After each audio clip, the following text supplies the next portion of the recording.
Hi, I'm Ann Perez. I used to be a high school English teacher, and now I create professional learning like this. I'm joined today with colleagues Danielle Peck and Josh Garcia. Hi, I'm Danielle Peck. I also used to be an English teacher. Today, as Anne mentioned, we are joined by Josh Garcia, and we are so excited to have him. So I'm going to hand it over to Josh to introduce himself. Thank you, Danielle and Anne, for having me today. I'm very excited to be here and join this session. My name is Josh Garcia. I'm entering my 14th year of teaching. I'm a full-time instructor with Michigan Virtual in social studies. Amazing. Thank you so much for being with us today, Josh. Today is our third session in collaboration and feedback, and we're going to be talking all about feedback today. So for our grounding excerpt today, we took this from an Edutopia article called 5 Ways Feedback Can Help School Leaders Grow. But we think this particular article is applicable to feedback in many different areas. So 5 benefits of receiving and implementing feedback are building self-awareness, creating a culture of respect, modeling courage, celebrating strengths, and promoting learning from others. We really resonated with this. And Josh, I just want to give you a second to tell everyone what you think about this short excerpt about feedback.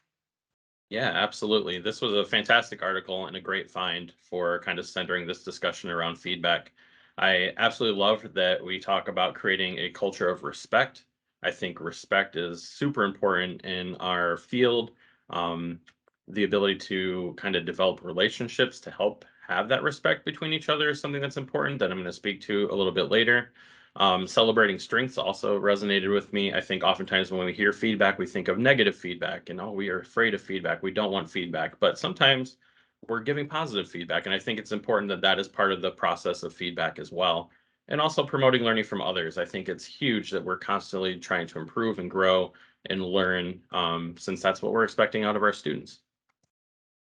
Josh, thank you so much for your thoughts on feedback. And I'm curious, kind of just based on your reaction, it sounds like you've had a very positive experience, um, not only with feedback, but is part of a collaborative community. So, could you tell us about a time when being part of that community that used effective feedback really enhanced your work?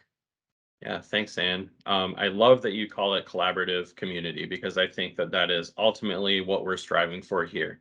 And I think if we can build that collaborative community with our fellow colleagues and teachers and even administrators, it's going to make the feedback process a lot easier, a lot more bearable, right? So for me personally, in my previous job, I was a middle school computer science teacher and we were lumped into a team with other, we called it integrated arts teachers, but kind of encore specialty classes, so band, art, home ec, gym, those types of classes. You know, the what do we do with these people? We're going to put those in a team all together, even though they have nothing alike in common. And so we were all on this team. You know, we all have different subjects. Yes, we're a group of people, we're a group of teachers, but what do we really have in common?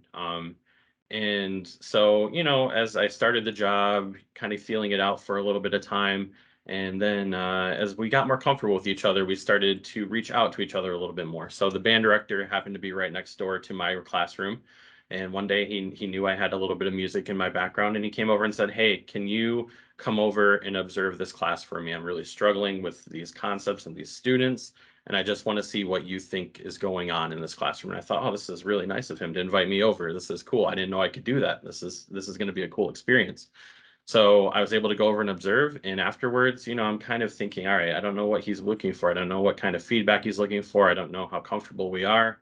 And he just was very open about it. Like, what did you see? What feedback do you have for me? What do you think can help solve some of these issues I'm having?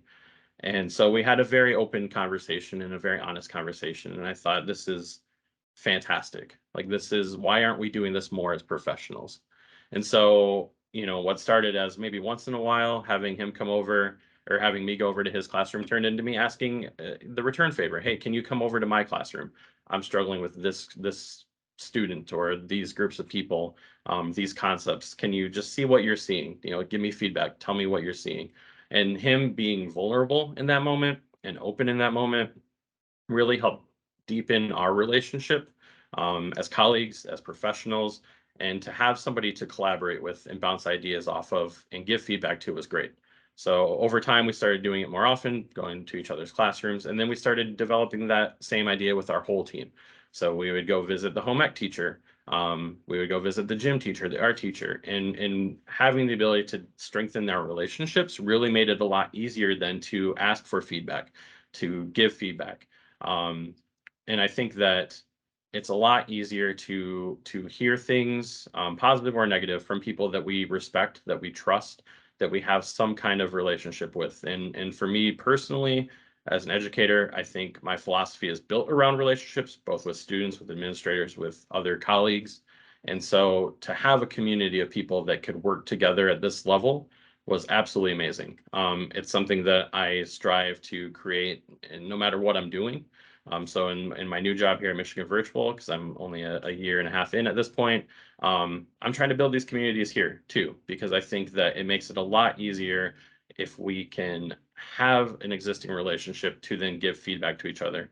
And we can do it consistently. Then we're not waiting until the last minute when something is terribly wrong, or we're waiting for our evaluation, because we know kind of where we stand. We have people giving us advice, giving us positive feedback, negative feedback throughout the entire school year, rather than kind of our traditional model. And our administrator, I'll speak to this, was very receptive to this idea, giving us time to go into each other's classrooms.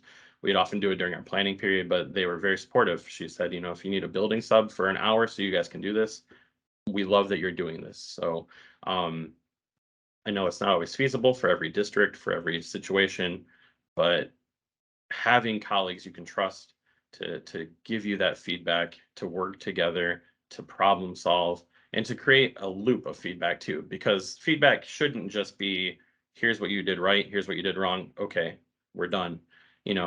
Now that I have this information, what do I do with it? Well, now let's loop back. Let's talk about this. Let's go back into a planning phase again. And still having those same people involved with you is just the best experience ever, because then they can help you from one process to the next process. Josh, that is such a powerful story about really amazing relationships between colleagues. One thing that stood out to me was the band teacher at your school asking for your feedback, and then that inspiring you to seek feedback from others. So my takeaway is that modeling courage and vulnerability, because that's really what it takes to invite someone into your classroom. That can inspire others to act with courage and vulnerability as well, creating a really strong feedback culture within a school or within a team. That's a great observation, Danielle, and kind of like building onto that, a takeaway that I had, Josh, you had said something about, being both receptive to give and receive feedback. That's hard work, to have some of those open and honest conversations. And I think what helps advance that work are the relationships that you said make that possible. And kind of in addition to that, just something I was thinking was, how often our teacher neighbors, those communities that we form with the teachers we work with, we don't have to turn far to get the support that we need, both in what we're doing well, and as you mentioned, things that we're not seeing that our trusted colleagues can help us see. Yeah, definitely. And to build on that relationship idea, our third takeaway is that relationships are key in building the trust and respect necessary for effective feedback and collaboration. I think without having those relationships, it's hard to develop that trust and that respect. If you're not seeing your colleagues' classrooms to know, like, okay, is this advice good? Is this feedback good? It's hard to tell, like as we're sifting through all of the information that we're given on a daily basis. And so having these relationships where you're building the trust, you're building that respect, helps make it easier to be more effective with the collaborating and process and the feedback process as well. I agree with that, Josh. That's such a great point, that relationships really are key. So what's next? Again, that further reading that we mentioned, 5 ways feedback can help school leaders grow. But again, we think it's applicable to feedback in a lot of different ways. And then, of course, as always, you can take a look at our PD on a page. Thank you so much, Josh, for joining us today. We had a really great conversation. And to all of you out there, we will see you next time. Bye.